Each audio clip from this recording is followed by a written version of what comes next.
This is my fifth year at this amazing place, and I love it. It's family. I always feel like I've just come home when I arrive here and continue to feel that way as I'm here, and I deeply appreciate the invitation to be here once again. So tonight, we're going to talk about a little bit about the prophecies of many different cultures, and it's very interesting to hear about Swami Vishnu's prophecy. Basically, when he saw the fire and the holding of hands around the world, that was a prophecy. Every culture that I know, I've worked with shamans and indigenous leaders and teachers on every continent except Antarctica, where there aren't any. And every one of them has a prophecy that we have entered amazing times. You are part of conceivably the most fascinating, perhaps most powerful time in human history. There have been a lot of amazing times, but we're in a real consciousness revolution, and it's global. So other revolutions have tended to be fairly localized or maybe by discipline, the Enlightened Age of Enlightenment and so on. This one is truly global, and it's massive. And it's not just global, it's universal. We're looking at how we as human beings relate to this fragile space station we live on, and how this space station, the Earth, relates to the entire universe. This is an amazing time. You were born into it because you have a mission. And the fact that you're here is certainly part of that mission and the training. So I'm going to go into a few of those prophecies in a few minutes, but I want to start with a personal story that happened to me at almost exactly the same time that Swami Vishnu was having his vision here in the temple in this ashram. It was 1968 to 1969. And it's a funny story. It wasn't funny. It wasn't funny to me at the time. It's not the same one you've heard before, incidentally. It's a different one. So yeah, laugh with me, okay? It wasn't funny at the time, but it's funny now, so you can feel free to laugh. In any case, it's 1968, and I've just graduated from college, and I joined the Peace Corps. And the Peace Corps sends me to a training camp in Southern California, which happened to be a nudist colony, which was an interesting beginning to Peace Corps training, and to learn Spanish. 8 weeks of a couple of hours a day to learn Spanish, and to learn credit and savings co-ops and a bunch of other things. And any of you who speak a second language know you don't learn an awful lot of a language a couple hours a day for 8 weeks. But I learned enough so that I passed the Peace Corps exams. And the next thing I know, I'm in Ecuador. And I'm trying to speak Spanish to people up in the Andes, and I'm discovering that I really don't understand anything they're saying. They just talk too fast, and it just can't really get it at all. But I kind of get parts of it. And I'm introduced to this guy who's introduced to me as a Quechua shaman. Now, there are about between 7 and 10 million, Gesundheit, 7 and 10 million people in South America, 7 and 10 million people whose first language is Quechua. It's a big language. Bolivia, Peru, Ecuador, some of Chile, Argentina, Colombia. And I'm introduced to a shaman, a Quechua shaman. And he says that I really can't understand him well. He speaks Quechua and some Spanish, but I kind of he says he wants to take me to this meeting. And he says, it's La Profecía del Águila y Cóndor. Well, I knew a kid in college, a really good soccer player from South America, whose name was Juan Aguilar. And so I'm thinking, well, maybe this is, I'm going to talk to someone named Aguilar, who maybe is a relation of my friend Juan. And La Profecía, I'm thinking, well, I think that's feminine for the professor. So my Spanish was pretty bad. So I'm thinking, I'm really excited I'm going to meet this female professor who's going to talk about the condor. He's going to teach me all about this amazing bird, the condor. Good Spanish. Next thing I know, I'm in the back of this old pickup truck. It's probably a lot older than me. It's pretty rusty, it's really fallen down, and I'm in the back of this truck with about a half a dozen Quechua people in their woolen, it's pouring rain. They're wearing these woolen ponchos which are soaking wet. You know what wool smells like when it's wet? And they've got a bunch of live chickens and pigs with them. And we're in the back of a pickup truck, and because it's raining, there's a huge tarp covering us. And that tarp smells, well, you can imagine what a tarp that's been covering pigs and chickens and people in wet woolen ponchos might smell like. But we're under this poncho, staying out of the rain, and we can't see anything, but the road's really bumpy, and we're moving, and we're going higher and higher. I can feel it. And I can't communicate with anyone, and it really smells really bad down there. I think I'm not going to make this trip very long, and I'm getting really sad and homesick and lonely, and I know I'm going to start crying. So I don't want people to see me crying, so I figure if I stick my head up into the rain, they won't know I was crying. My face will just be wet. I stick my head up, and it's not raining. It's snowing. We're in Ecuador. Ecuador is named for the equator because it's on the equator, and it's snowing. It doesn't snow on the equator, but it's snowing. It's snowing hard. We're at a very high altitude, and I'm thinking, what am I doing here? And where am I going? Anyway, I get back under the tarp, and we continue on up, and after a couple of weeks, well, it seemed like a couple of weeks, it was probably a couple of hours, the truck stops, the tarp comes off, we all jump out into a big mud puddle. It stopped raining pretty much, it's kind of drizzling. And the shaman guy, my friend who's invited me to meet with the professor lady, he comes along and he leads us up the hill into this clearing where there's a whole circle of wooden benches. And about a dozen other indigenous people in wet woolen ponchos sitting on these benches. And he invites me to sit next to him on the bench. In the middle of the circle, there's these 4 huge black bag things, like gunny sacks, these big black bags, and 4 of them. And I'm like, I wonder what those are, and where's the professor anyway? When is she going to show up? And as we're sitting there, all of a sudden, all the people around me start screaming, and it's a terrible, screeching, awful, terrifying, scary sound that everybody's making, and drums start beating someplace from somewhere, and these bags in the middle start to move up. They rise up, and they start to open up, these big black bags, and they open up, and they're huge birds. Well, they're people dressed like birds. They're black, they've got these terrible masks, but 2 of them have white collars and brown heads, and 2 of them have white heads.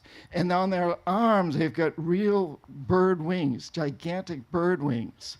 And I'm looking at this, and it's terrifying, and they're screaming, and the drums are beating, and everybody's yelling and screaming, and I want to get up and run away. But there's no place to run to.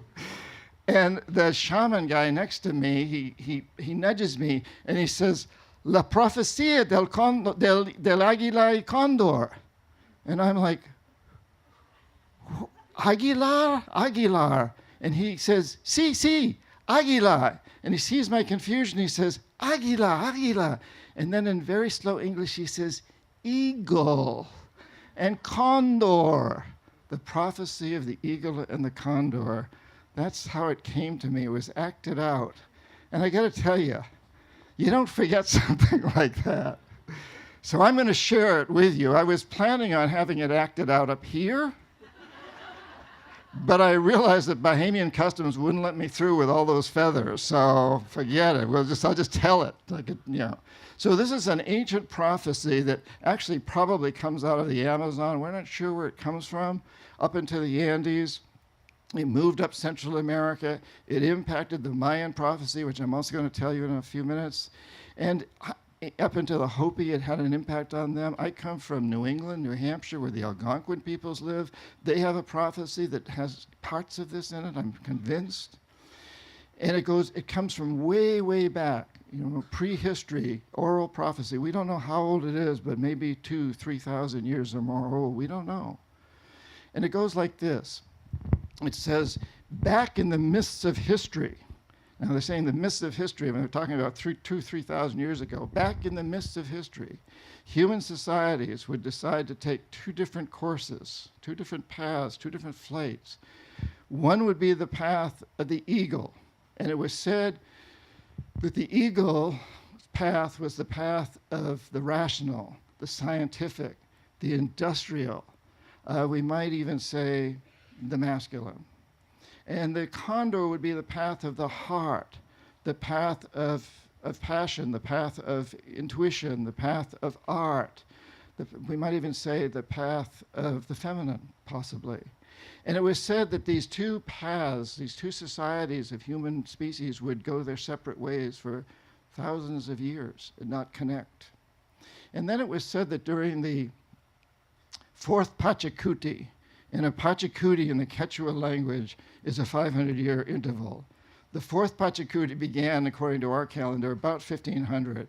It was said that in the fourth Pachacuti, the eagle and the condor would come together, and they would clash. And the eagle peoples of the world would be so strong that they would practically drive the condor people into extinction, but not quite. And then it was said that in the fifth Pachacuti, 500 years later, roughly the year 2000, the opportunity would arise for the eagle and the condor to fly together in one sky, to dance and to mate, and to produce an offspring, which would be higher consciousness. And what's interesting is that we know that this prophecy has been fulfilled. 1500, Columbus, the industrialized people of the world, practically drove the indigenous people into extinction, but not quite. And then we come up to the year 2000, and about in the early 90s, we in the what we might call the eagle countries of the world began to take a real strong interest in the shamanic, in the indigenous people. And they came out of hiding, basically. They trusted us. They invited us in. It's when I started writing books like Shape-Shifting and The World is As You Dream It on shamanism. So we saw this manifesting, and of course it's been increasing. And so now we're at a stage where we really are coming together. I take trips every year to take people to work with shamans, and in December to Colombia, and in January to Costa Rica, and also to Guatemala, to the Mayans, and in August to the people of the Amazon. And we see how this interrelationship is happening. The dance has begun, the mating is in process, and we are rising to this higher level of consciousness, which is this period that we're in. But I think beyond that outer world, there's the inner world. So the inner story that within each of us is the condor and the eagle. We each have that inside of us. And for so much of human history, it's been unbalanced. We've been taught to be more associated with the eagle or with the condor, with the industrialized world, or with the indigenous ideas, with the intuitive or with the science. We've been part of an imbalance internally. And so the prophecy is also about how this is the time for each and every one of us to rebalance, to come together, to follow our bliss, and to feel that connection with both the head and the heart, bringing them together. And as we do this as individuals, as Swami Vishnu taught, as you're taught here, as we do this from the inside as individuals, we also serve as a model. We become beings that in fact inspire and motivate this in others, and we bring about the change. We're feeling it happening.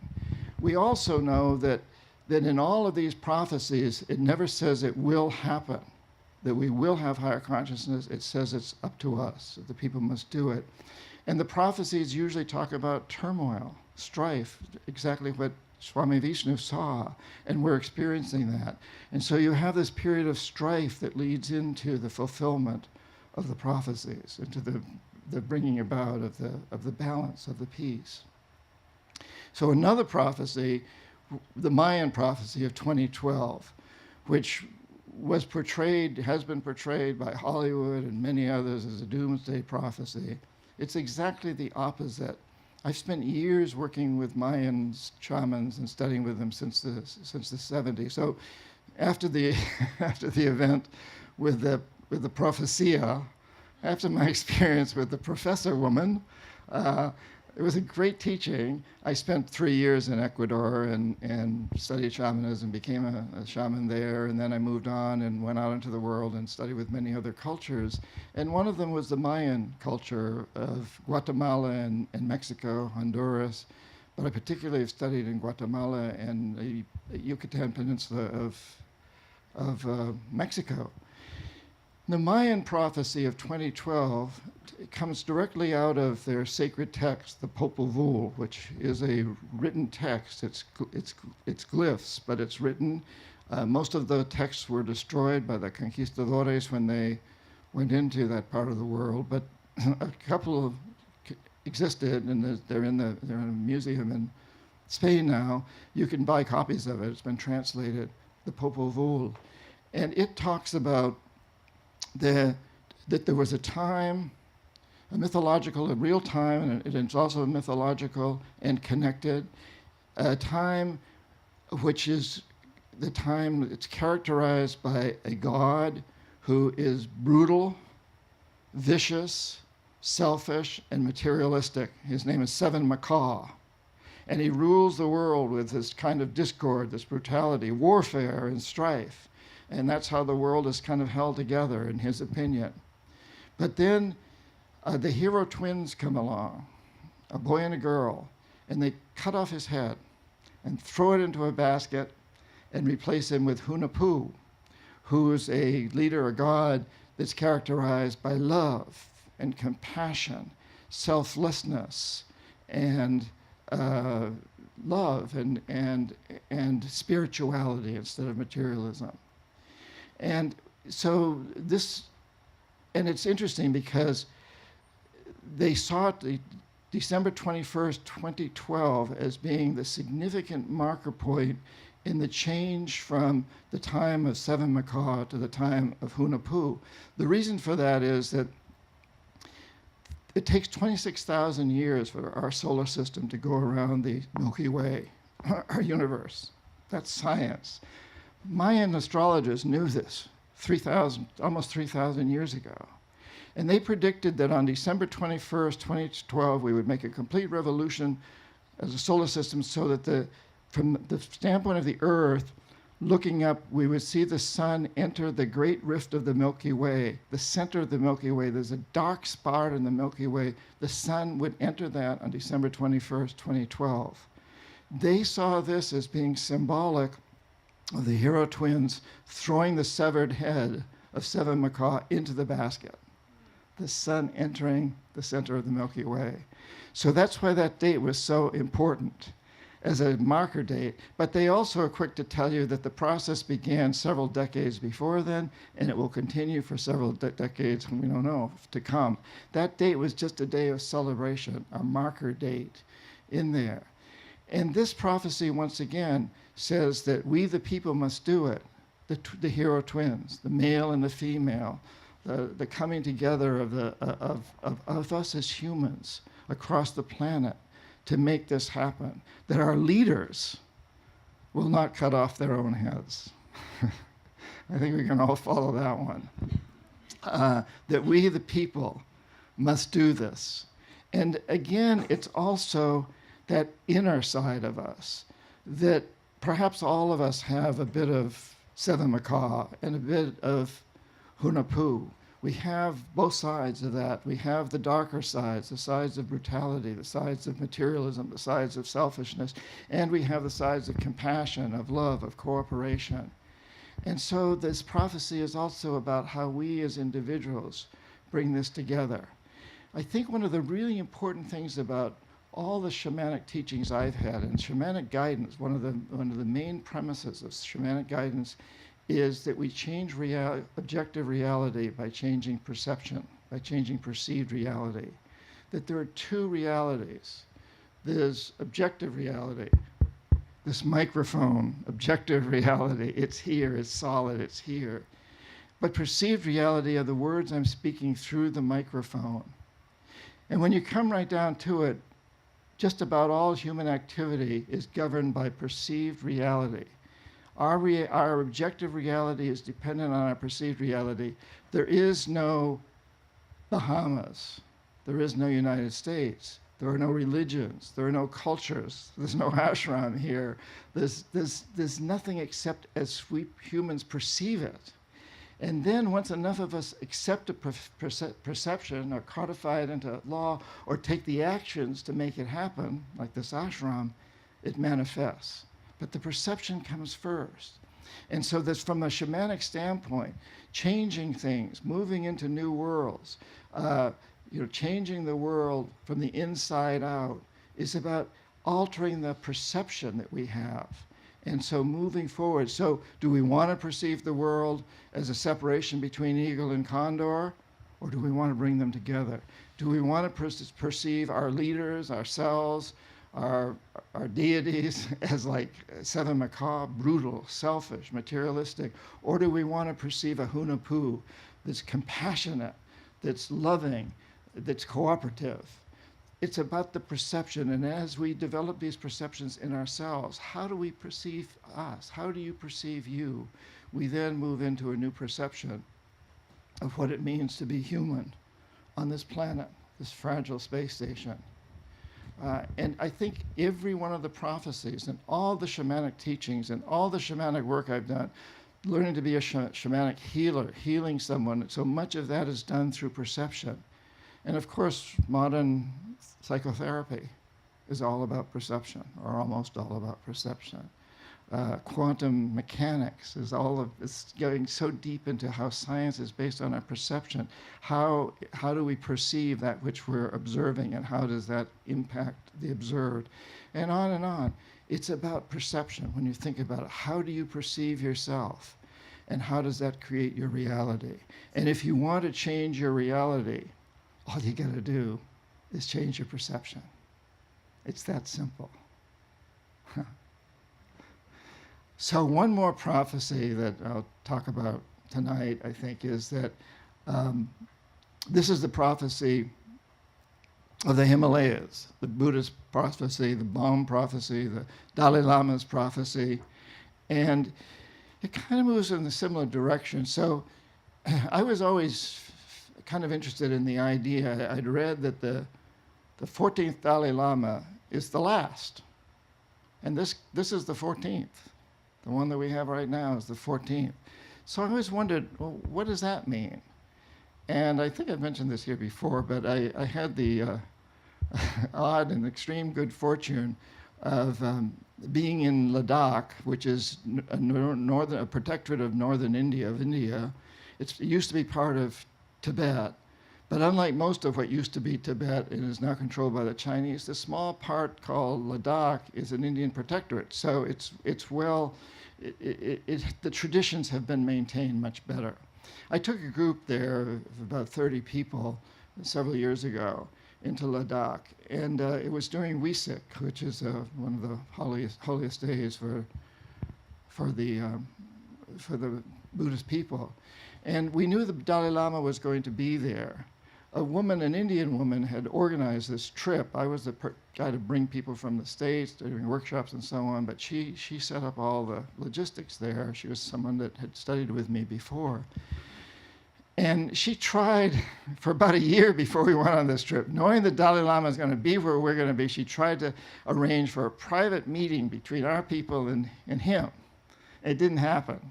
It wasn't happening. And she was kind of getting very stressed out about this. And I'm like, well, that's not really why we're going there. It'd be nice, but let's not worry about it. And so anyway, the Dalai Lama's there, and we do get invited to this talk that he's giving out in this big field in Leh Ladakh. And there was about 10,000 people there. We were given seats of honor right below his dais because we were the only English speakers, and they gave us a special translator. And so it was a very cool event to attend. And I'm going to put a side story in there in just a minute, but I'll go on with this one. But we didn't get to meet with the Dalai Lama. And then we're ready to fly out, and this woman who set up the logistics actually tries to move us onto a later flight, like 3 or 4 days later, still hoping we're going to meet with the Dalai Lama. But there's only one plane that goes in and out, and it was full for the next week or so. There's no way we could get our 30 people on it. So we go on the regular flight, and we're in the airport in Leh Ladakh about 5 o'clock in the morning, very early for this early flight. We're sitting there, and the Dalai Lama comes in with his entourage. And he's carrying my book, Shapeshifting, under his arm. The woman had sent him the book, so it wasn't totally it wasn't totally bizarre, but it was pretty bizarre. And to make a long story short, he invites me to sit with him on the front seat of the 737 that we're flying into Jammu, India on that morning. So I'm sitting with him, and I couldn't help but, we had a nice little conversation. He's a very funny guy. He's really very fun to be with. And we're having this conversation, and I can't help myself. I say, "So, Your Holiness, I've heard that the 14th Dalai Lama," and he says, yes, the last, I'm it. And I said, "Well, yeah, what do you think of that?"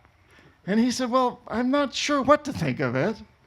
But I think maybe I'm the last Dalai Lama from the Himalayas." Oh. And he says, "Maybe I'm the last Buddhist Dalai Lama." That really floored me. And I said, "Well, where do you think the next one might be from?" And he said, "Well, that's why I'm reading your book." Because he says, "I think she or he might be a shaman in the Amazon or the Andes." Wow. And I'm thinking, well, I don't know any shamans in the Amazon and Andes that know anything about the Dakinis or the Mahakalas or any of the other great array of deities and special teachers that you're trained in Buddhism. So that kind of puzzled me again, but I didn't press it. And we land in Jammu, and he calls over his secretary and he says, "I want to invite this guy and his whole group to my home in Dharamsala in 2 days to spend the afternoon with me in the living room." And the secretary says, "But Your Holiness, you've been working really hard. You're supposed to take a few days off." And the Dalai Lama says, "Well, this will be like a vacation." Well, but the problem was, we already had tickets for a museum in New Delhi. So what would you do? So 2 days later, we're sitting in the Dalai Lama's living room, and he comes in and he greets us, and then he says, "I want to make one thing perfectly clear. Don't become a Buddhist. The world doesn't need any more Buddhists, but do practice the Buddhist principles of love, compassion, and cooperation." And then I got it, what he was saying about this whole thing about the shaman from the Andes or Amazon. Maybe, and as time went on, I began to see that he was not happy with all the male hierarchy that's surrounding him and all the lessons and all the intellectual sides, that he was going into the heart.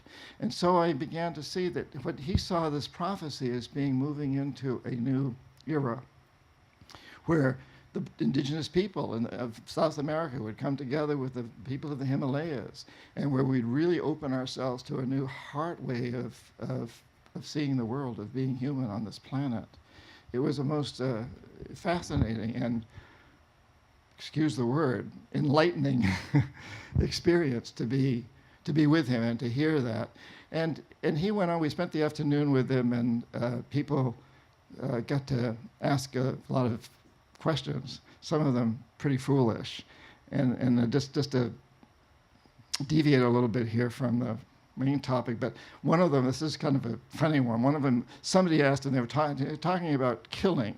And of course, he's opposed to killing, but he did say if he had a grandson, which he doesn't, but if he had somebody really close to him that was threatened by somebody who was really evil, he might have to do something about it. So somebody asked him, "So, Your Holiness, what do you do when a mosquito bites you?" Relevant here, huh?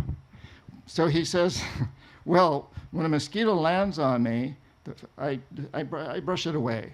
It goes away. If it comes back and lands on me again, I brush it away again. If it comes back a third time, I figure it's karma."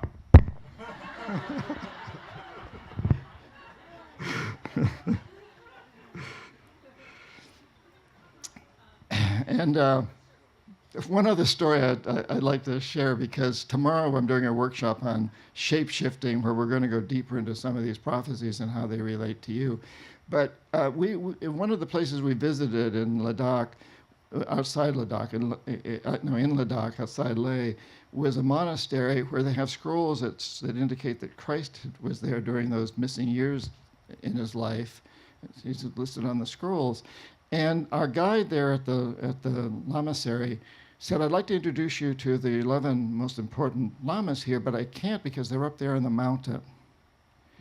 And I said, they're up on that mountain. And he points up at this mountain. He said, yeah, they flew up there this morning.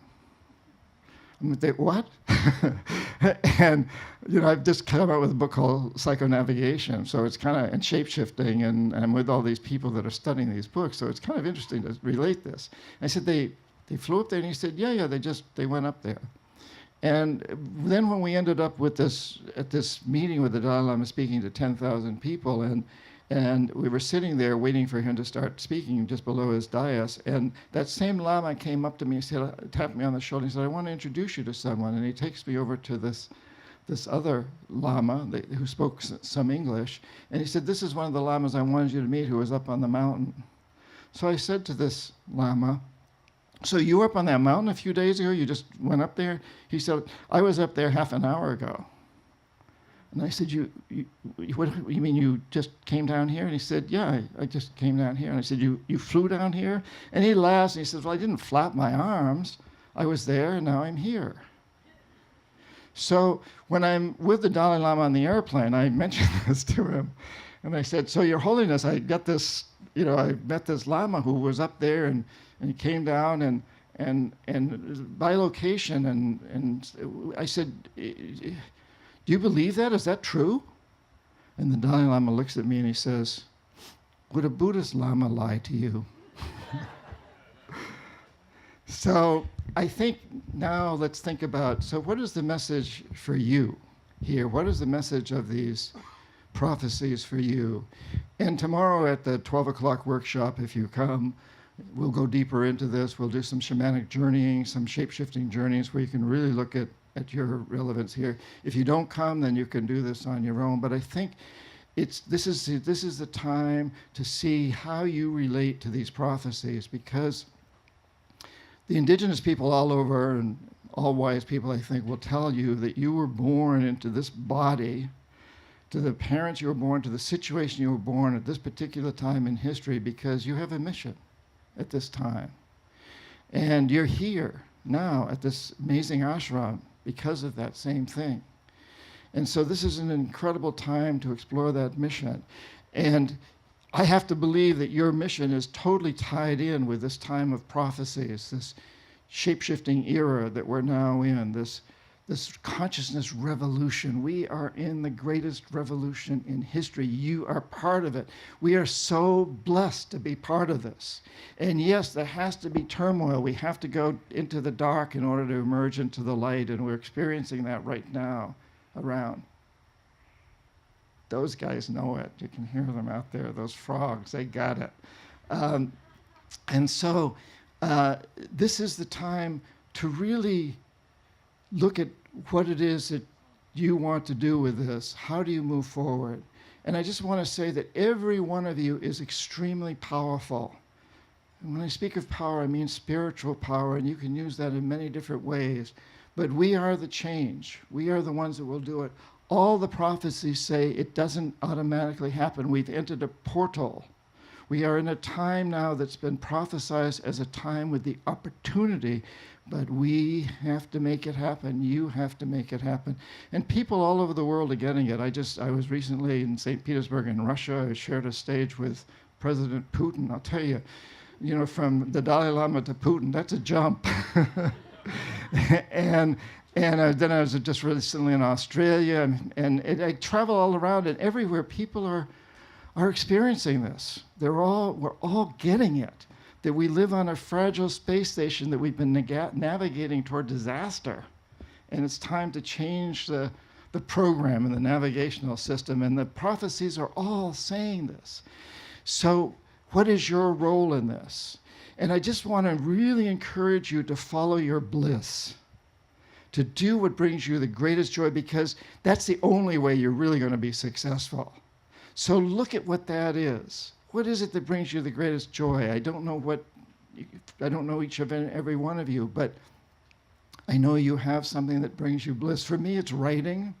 I used to be an economist. I made a lot of money. I had all the trappings of what it was to be successful, and I was living on Valium and booze. I was not happy.